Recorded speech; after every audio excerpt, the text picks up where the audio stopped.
strategy ko, lagyan ng lupa para bumigat. Joke. Baka hindi ko na tumabuhat. Alam ko na ang strategy ni Miss Cara. So alam ko na rin kung anong sako ang kukunin ko mamaya. Humanda ang unang sako ni Miss Cara. First time ko po mag-harvest ng kamote, pero madalas po ako makakita ng kamote. Ay, may bulate! May bulate mga katuso. Ito po. Miss Cara, kitang-kita ko po. Wala dito sa anggulo na ito. Mga kapuso, kitang-kita po natin. Miss Cara David. Tinutulungan ko lang si Joy. Sinusubok ang consent. Para napuno ko ito. Okay. Okay na po. Ina-drive ko na po. Pati na ako marunong mag-drive. Pagkatapos naming mag-ani at magbuhat ng kamote, hahakutin naman namin ang mga ito gamit ang tractor. 5 minutes to. Ayun, 5 minutes. Kailangan kong panoorin to kasi hindi ako marunong mag-drive. Ang alam ko lang pong i-drive ay e-bike. Saan paano mag-start? Tractor driver daw ang peg ha, hindi kamote driver.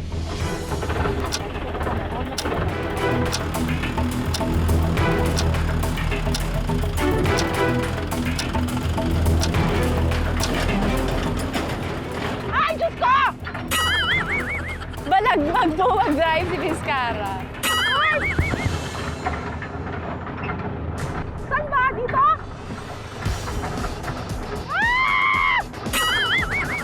Stop na! Hirap! Pili ko tatamog!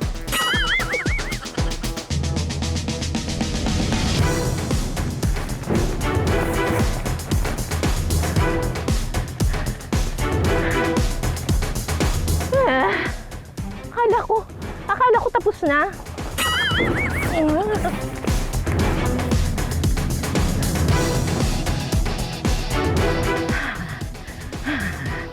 Ayan.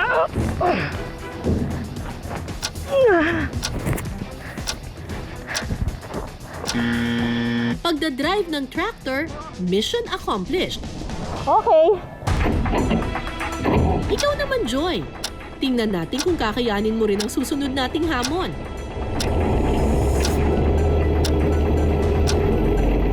Isa na naman ho ang kamote driver ang namataas.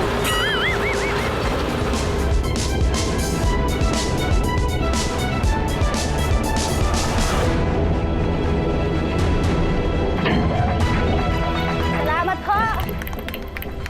Ay, Lord. Parang bumigat ho. Ito ho ang kay Miss Cara. Yung binawasan niya.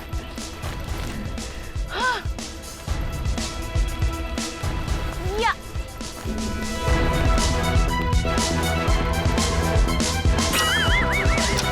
Mali pa lang ang puntahan.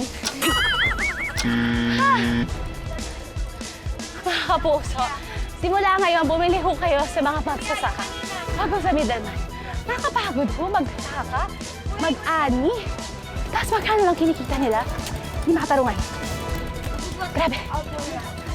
Ito na ang moment of truth. Oras na para alamin kung sino ang mas maraming naaning kamote. Pero wait!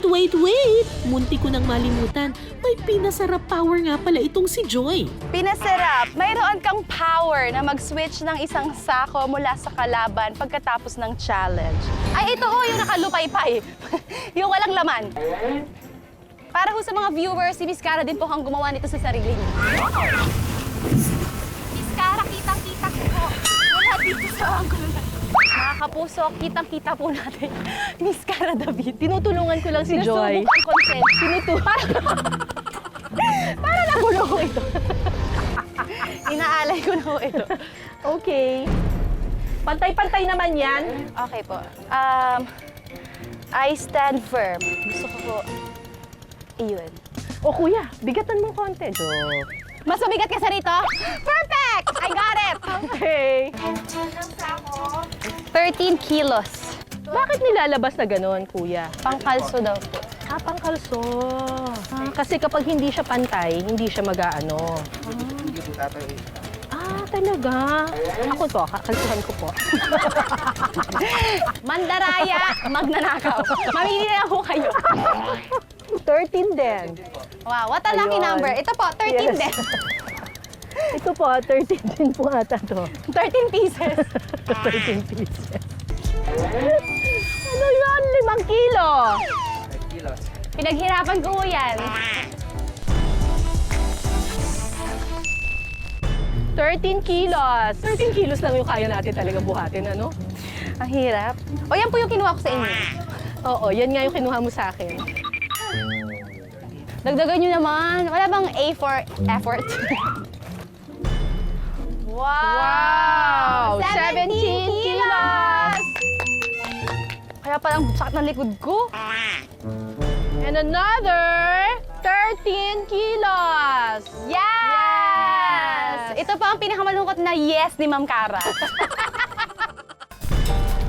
Congrats, Jusa! Sa'yo ang 2 puntos. At dahil dyan, bumaliktad na ang kwento, lamang na ngayon si Joy sa score na 2-3. Mabigat ang pagsusuyod ng lupa, pero mahalaga raw na magawa ito ng maayos para tumubo rin ng maayos ang mga itatanim na palay. At ang maghuhusga kung sino sa amin ni Joy ang may mas maayos na trabaho, ang magsasakang si Kuya Manny. Paano niyo po malalaman kung ano yung pantay at hindi pantay? Pag po wala na pong nakaano ng lupa. So kailangan walang bundok-bundok ng lupa? Ganun. Yung akin po, ayun po yan sa dulo. Yung nasa dulo po. Mabay yung kalabaw niya. Mabait daw. Mabait. Merong bulbo. Ay, may scoliosis ho kasi ako. Ikaw yung lupa. Yung kamay Ma'am Cara naman, kahit hindi dara-diretso, patag naman yung kalabaw. May bias ho kayo. Thank you po si Miss Cara! Yes!